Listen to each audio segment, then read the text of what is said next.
అంటే SC ST కేసులు పెట్టినా పెట్టకపోయినా మీరు స్వయంగా ఎవరి మీద పెట్టాల, కానీ ఆ కులాన్ని ఉపయోగించుకుని మిగతా వాళ్ళని బెదిరిస్తారనే ఒకటి అపోవదు. అది కరెక్ట్ అండి, కరెక్ట్. ఎందువల్లంటే చాలా మిస్యూజ్ అవుతుంది, చాలా మిస్యూజ్ అంటే చాలా మిస్యూజ్.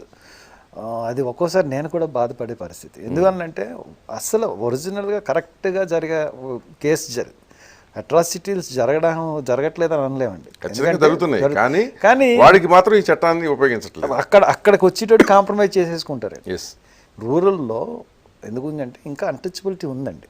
అవును, మేము ఈ మధ్యకాలంలో కూడా అక్కడ ఏదో ఒక మంచినీళ్ళ బావి దగ్గర రానివ్వకపోవటం ఉంది. అటువంటి కేసుల్లో ఏం చేస్తారంటే అక్కడ గ్రామంలో ఉన్న పరిస్థితి, ఇప్పటికీ ఉన్న పరిస్థితి అంటే పెత్తందారి వ్యవస్థ ఉంటుందండి ఆ గ్రామంలో. ఈ పెట్టినా కానీ ఒక మూమెంట్లు పెట్టినా కానీ అది ఒక సంవత్సరం అయ్యేటప్పటికి నిలబడలేని పరిస్థితి ఉంటుంది. ఓకే, వాళ్ళు కాంప్రమైజ్ అయిపోతారు.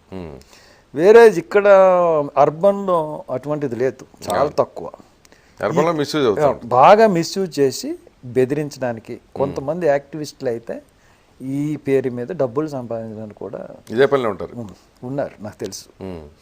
వాళ్ళు మందలించడం జరిగింది, అటువంటి మిస్యూజ్ చేయకూడదని చెప్పడం. కానీ మిమ్మల్ని కూడా ఆ జాబితాలో చేస్తారు కొంతమంది. అంటే ఒకటండి, నేను పలానా కేసులో ఇట్లాంటిది, నేను ఏదన్నా ఒక కేసు అంటే పోలీస్ రికార్డ్స్లో కానీ లేదా నేను పోలీసులకు చెప్పడం కానీ ఏదన్నా మనం చూసుకుంటే ఒక కేసు కూడా మనకి ఒక్క కేసులో మటుకు నేను ఫైట్ చేశాను. ఏ కేసు అంటే అది